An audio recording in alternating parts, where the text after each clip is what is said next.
बीते दिनों हम सभी कहीं ना कहीं किसी ना किसी की शादी में व्यस्त थे।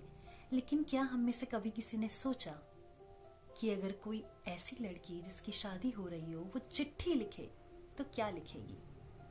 तो आज की एक चिट्ठी हर उस लड़की की तरफ से। वो लिखती है वो लिखती है कि माँ मेरी मुझे पापा की लाडली कहकर बुलाती थी। फूलों की तरह ना पालो इसे कहकर खरी खोटी भी सुनाती थी।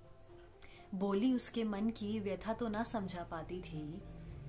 आंखों में नमी लिए वो अपने लाड पर अंकुश लगाती थी।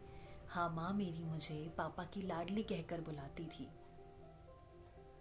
आईने के सामने खड़ा कर कर मुझे संवारती थी।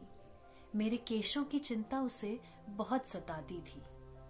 तारीफ जो सुन ले मेरी तो फूले ना समाती थी। माँ मेरी मुझे पापा की लाडली कहकर बुलाती थी।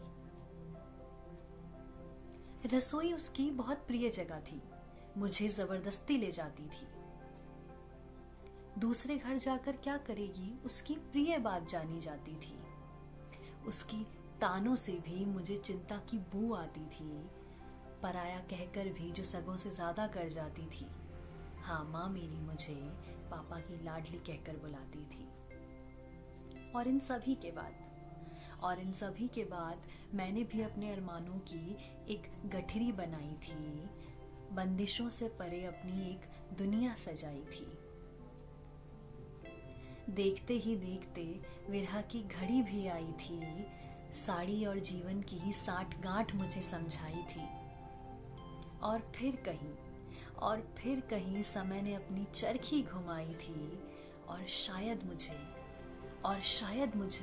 मेरी माँ समझ आई थी।